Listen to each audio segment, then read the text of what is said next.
So, we are here with a special new segment. We are actually interviewing the developer of a game.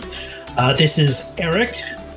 This is not Eric. This is Lily. Well, so no, wait, this is Lily. Okay, this is Lily. This is Michael, and this is Eric. This is Eric. Eric. And Eric is the developer of Lucid, which is a very cool game. And we've seen some of the previews, and we're really excited about it. This is looking like it's going to be a really great game. I think it could even be a hit, I'm hoping. It is going to be a hit.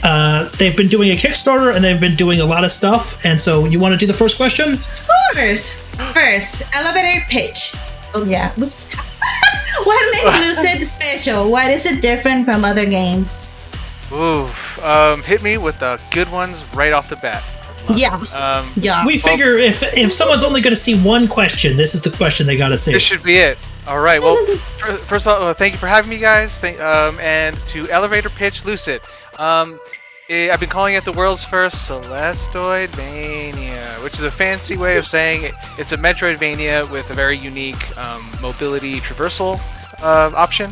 And it's basically like node-based traversal, where if you strike certain strikeable objects, it will refresh your jump and airborne resources. And as long as you can keep hitting a target, you can stay airborne and continue your aerial acrobatics, be it combat or traversal. And that's where the Celesteoidvania moniker comes from. Very cool.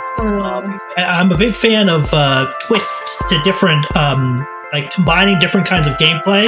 That's like my favorite thing, is where you sort of take like a gameplay mechanic and you kind of twist it around and add some extra kind of so that's my favorite kind of twist on things. So I like that kind of stuff. Wonderful. So the question is, what is the theme of Lucid? We know you have a lot of characters and story, but without giving it away, what does it all mean? What does it all mean? What is it about? What is Lucid? What's the heart of the game? But why? If I had to boil it down without giving too much away, it is, I guess it's kind of.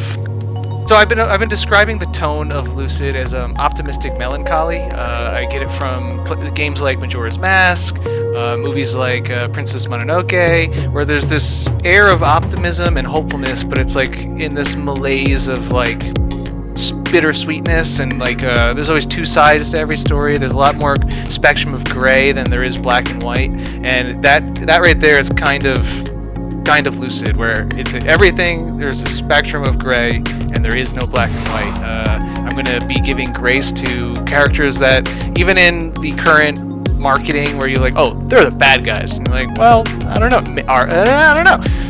So it's seeing the world lucidly, seeing yourself lucidly, and not judging too quickly, not accepting truths too quickly. And all this obviously is packaged up in a really tight gameplay that is very fun to play.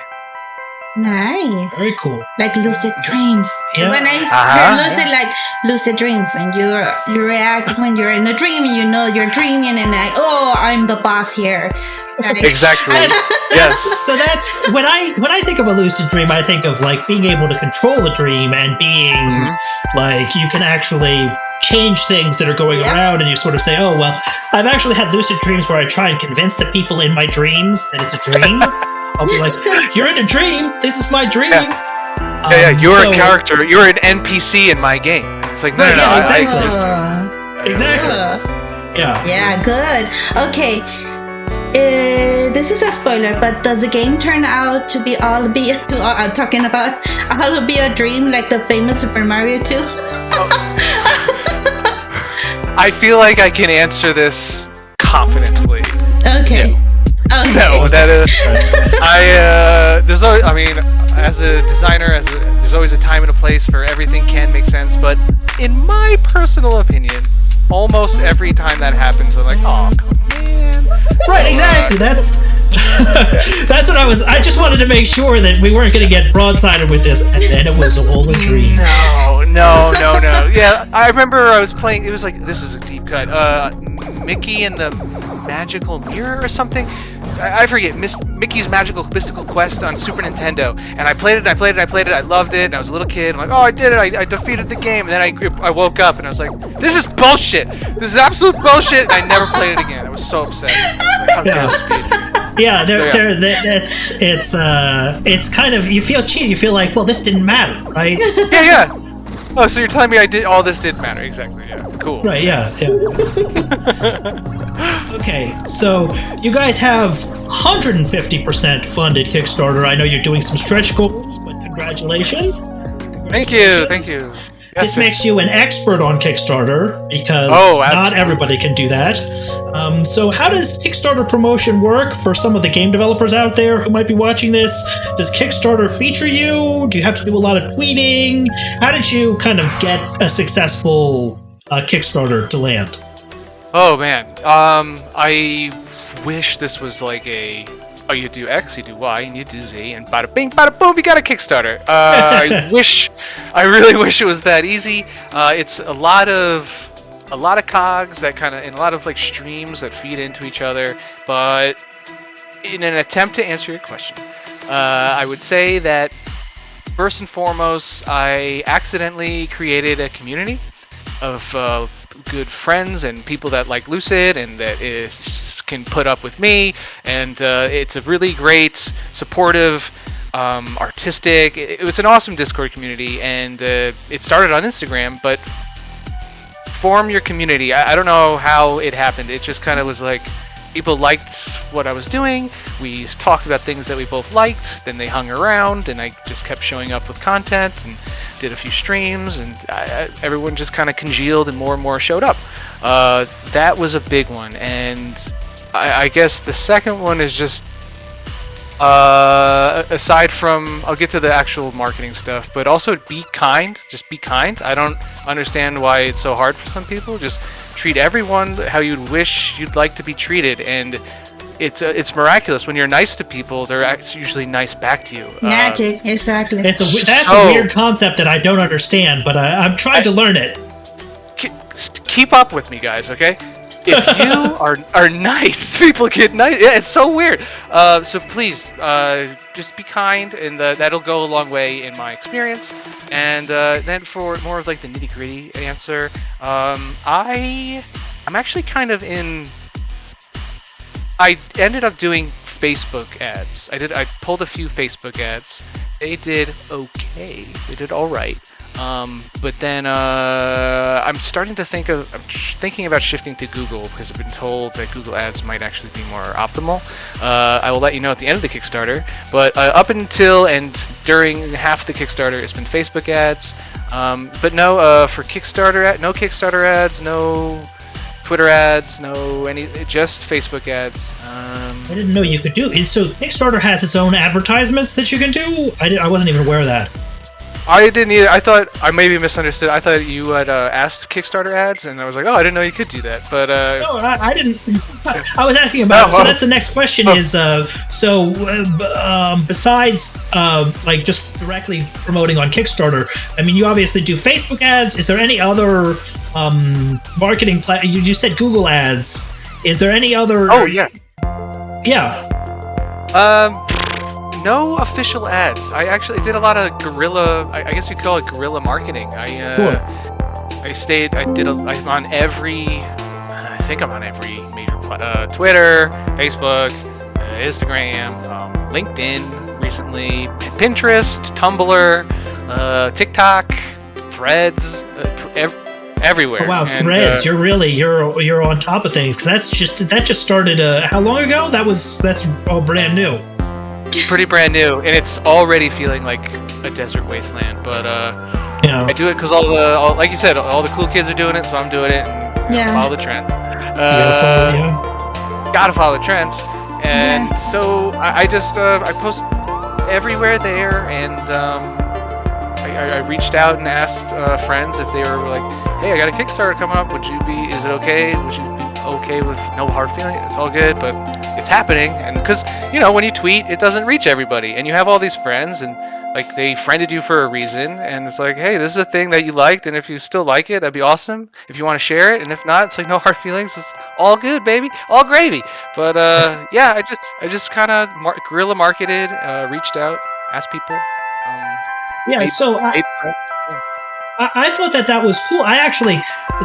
So I was flattered that you actually asked for, so I know some people, they feel like, well, I don't want to be a jerk and ask people for promotion because, then I'm being demanding and pushy, and I actually was honored that you said, hey, I'd like a retweet from you. I value getting some publicity from you. That actually, like, to me, that's a compliment to say, like, hey, please give me some support. I thought that was a nice thing. So, I feel like some developers don't get that in terms of, like, just asking for help is a thing. I 100% agree. Even just, like, reaching out to a developer you admire or look up to, whatever, some people are just afraid, like, they put them on this, like, their deity, mythological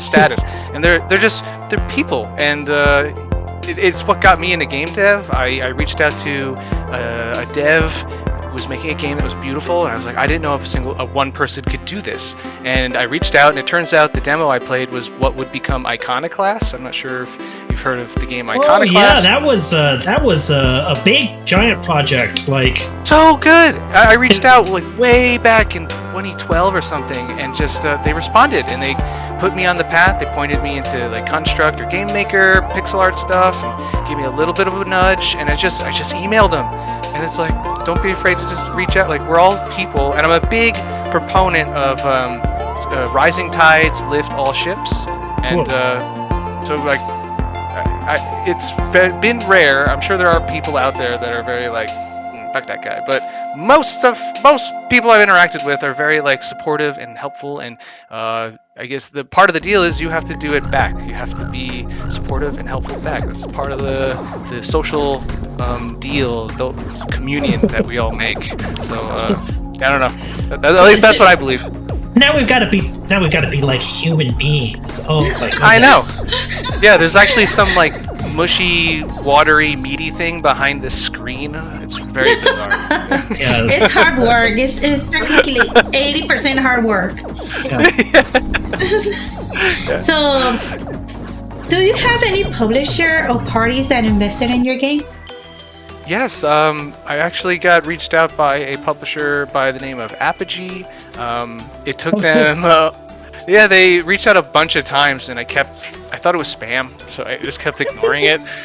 And finally, I started getting like, they started infiltrating the Discord, and I was getting like phone calls, and they're like, hey man, can you please, we just want to talk to you. And I was like, what is this? And I looked it up, I'm like, they're okay, they seem like pretty legit. And then we talked, and they've been helping out with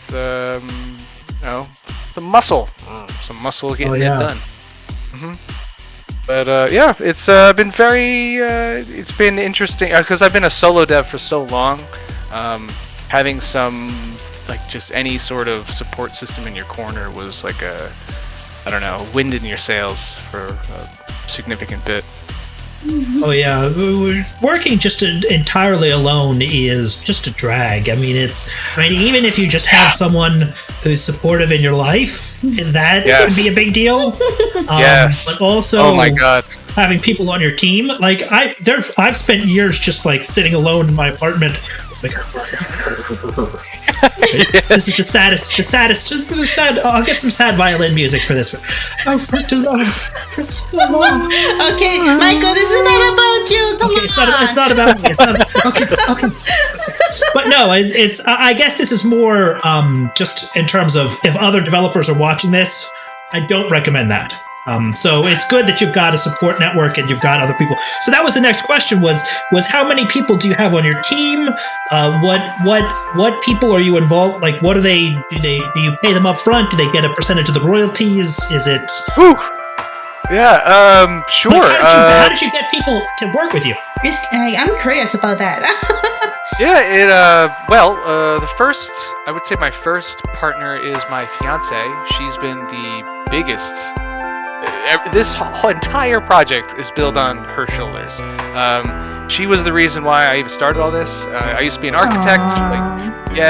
For like 10 plus years, I was an architect, and it was soul crushing, and it was like nights, I would just be laying on the carpet, just staring at the ceiling. She's like, "It's that bad?" I'm like, "I just don't want to wake up someday." It was really bad, and she was just like, she remembered I made Lucid, like I took a big hiatus. And she's like, "Whatever happened to Lucid?" I'm like, "Well, I put it on ice because I was busy with work." And she's like, "I think you should pick it up again. You were really happy doing it, and you're good at it." And I was like, "Okay, are you sure? Because like I tunnel vision, and you know this, and I don't want to." She's like, "Do it."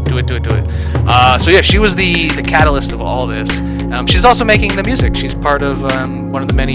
Very cool. Yeah. She made the Lucid title track and the trailer track, and she's done a bunch of amazing work. So she's doing music, and my good friend Andrew Black is also helping with some music, more overworld ambient stuff.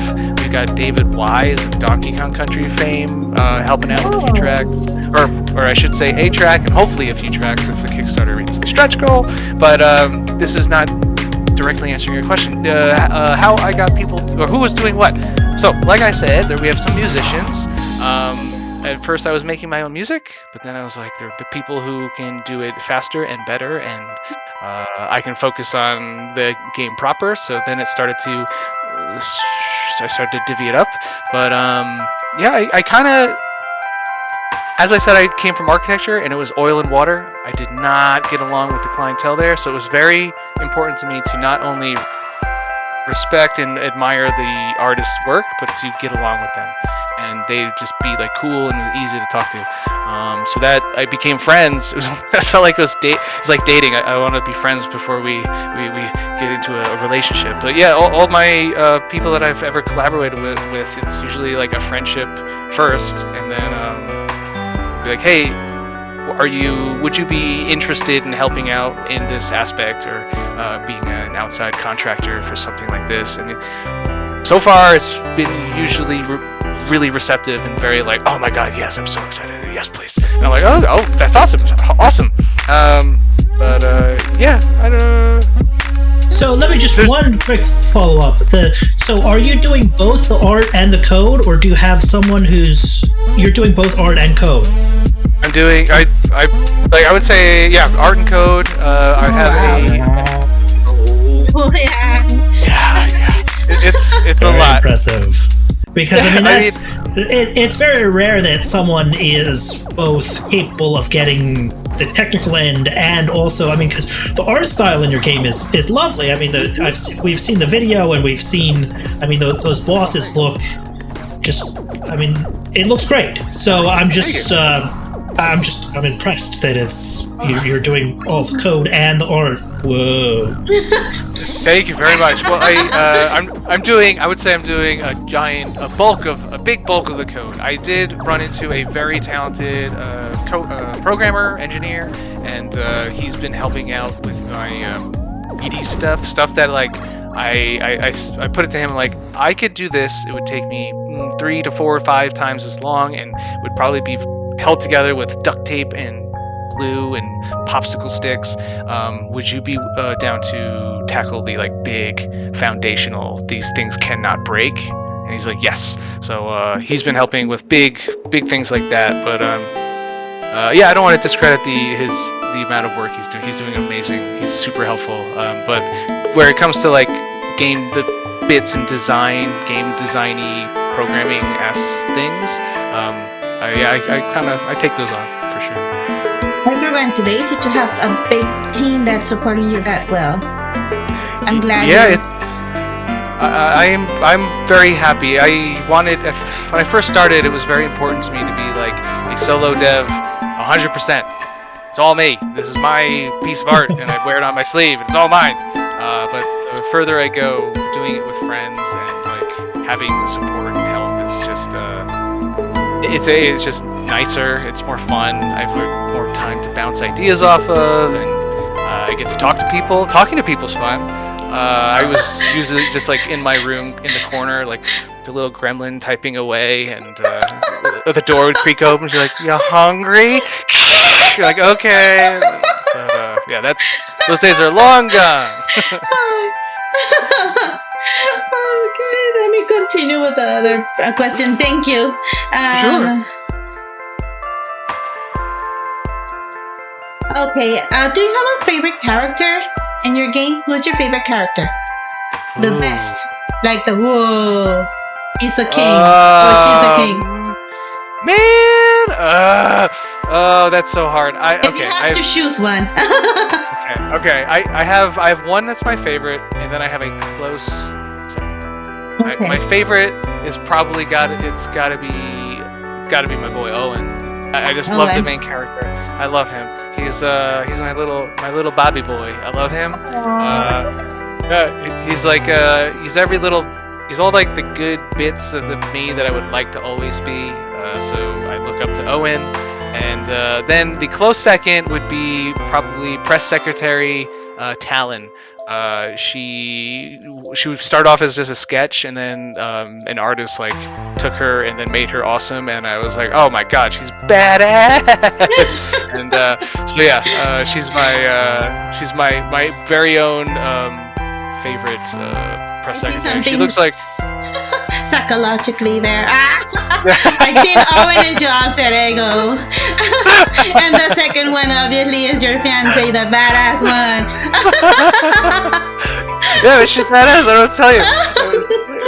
I just like, I saw her and I posted to chat, and they were just like, you always gotta include one, don't you? I'm like, it's just obligatory. But yeah, she's my favorite so far. I just think she looks like I look at her and I don't want to disappoint her. I don't want to be on her bad side. So the names of the characters, where do you get them? They're Vikings, or what type of names are they? They're definitely Lucidian, Aidanese.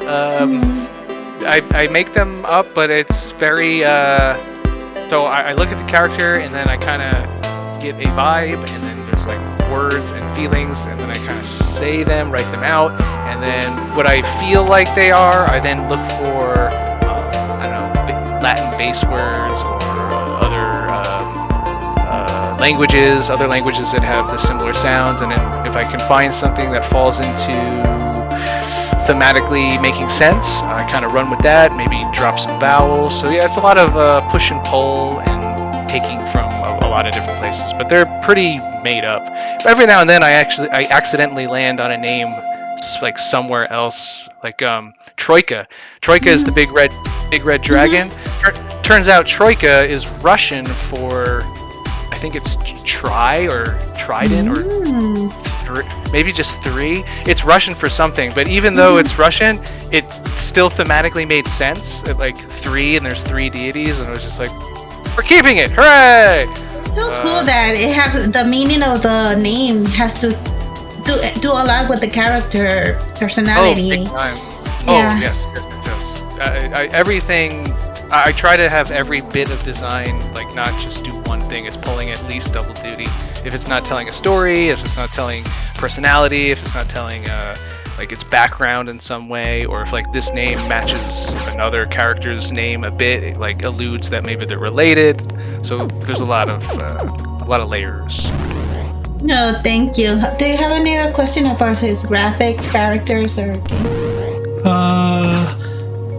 Yeah, so this is just a basic question about the game that I was kind of curious about. Are the levels all do they randomize, or are the levels like, is it all choreographed to begin with? Choreographed. I did Okay. toy with the idea of having procedurally generated dungeons. Okay. Ultimately decided against it, but to make them a little more traditional, very Zelda-esque. So the overworld is Metroidvania, then there's dungeons on the overworld map, and you enter it, and then it becomes more of a Zelda-ish dungeon where you can interact with the outside, and the dungeon gets interacted vice versa. But then there are moments in the dungeon where the level becomes a little bit more like a Mega Man X stage, so it's like one of those little Russian dolls, the little heads and the things. But yeah, it's It's pretty much that, but no randomizing. I did think about it. It was around the Hades era. Hades became a big influence for me. Yeah. And I was like, ooh, maybe I should do some random. But I pulled it back. So. Well, yeah, it's better to actually finish the game than just keep adding stuff forever, and then you're stuck just developing more and more things, and it's sort of okay. Well, what about this? What about this? What about this? What about this? So it's good that you it's good that you got it. You got a finished version. That's good. The other question is, so how does your character, the main character, how does he progress in terms of, I assume there are special items that you unlock, sort of like, that give you abilities? That would be the Metroidvania. Is there any kind of, because you're saying it's also an RPG, is there any kind of stat leveling where you get, like, if you level up your jump or you level up, is that sort of thing? Yes. Not like in the like you'll do more damage. Not like an RPG in the sense of like Final Fantasy, but there are things you can get. You can get more health pellets. You can get more healing charges. You can there's gear that you can equip that will alter your certain abilities, like make it more potent or have more dashes. So there are ways to play the way you want to play. There's also upgrades trees for your crystal arts, the 5 upgrades you end up getting that are tied to combat and traversal. You can upgrade and permutate them to your liking. So in that sense, that's the RPG, but it's not like I got +3 attack and +2 defense. Right. So a little bit in between. Cool. How many levels does your game have? So there are 5 dungeons, and then there's 5 dungeons. How many biomes are there? 1, 2, 3, 4, 5, 6. 6.5-ish biomes, and then there's a bunch of little in-betweeny side areas, and a bunch of side quests. So so yeah, I would say 5 dungeons plus some other stuff. I'm sure there's more. Okay. There's always more after the dungeons. There might be some secrets in this game. We don't want to. Maybe. I don't know. It's a Metroidvania, and they're not very well known to have secrets. It's just you just go straight to the end, follow the normal path. No. Yeah. Don't explore or search for extra little goose eggs or anything like that. Don't go left. Definitely just keep going right. Always to the right every Yes. time. Mm-hmm. Okay, do you wanna? Yeah. So to not make this interview so far so long, sorry. What advice do you give to the future game developers? Ooh, don't look to me for advice. Don't do it. I will only. I don't know. I don't. Okay, let's see. What would I tell a young me or a young developer? I would say make the game that you want to play. However, caveat. There's always a caveat. Make a game that you want to play within the scope that you can make it. Like don't do what I did. I don't know why. Well, I know why I did it, but don't go out and make like the first game be open world and giant and huge. Make it small, make it tight, make it very compartmentalized, and like make it polished, a beautiful little jewel box of a game that you find fun and you want to play. Do that a lot. Do that many times, and then when you've built a bunch of little boxes that all mean something to you, hopefully, if you were smart, you can then take each box and put it together, and then you can have your big Rubik's Cube of the big game you want to make. Cool. That would be my advice. So I love it. That's great advice. Yeah, it's a great advice. Well, I just wish you the best of the best because you're very talented and you're great. Oh, thank you. Lucid is game. Love the topic, the theme, everything is absolutely amazing. Thank you. Thank you so much. I really appreciate that you came on to it, and my only wish is that we can get you some visibility. I always wish we could get more people seeing this so that your game gets attention and that you sell a bajillion copies and That would be amazing. No, thank you so much for having me and like accepting when I reached out. Thank you for responding, and thank you for the initial video. That was so great. Yeah, I'm glad you liked it because we were just winging it. I just sort of, I was just honest. That was how I felt. I wasn't trying to kind of, oh my god, whoa. Yeah. Smoke us yet? Right, yeah. Oh, there are characters in the game? Oh my goodness. What? Can you believe it? You can jump in this game? Oh my god. Crazy. All right. Well, thank you so much. Thank you again. All right, and we'll have links and stuff in the description, and thank you.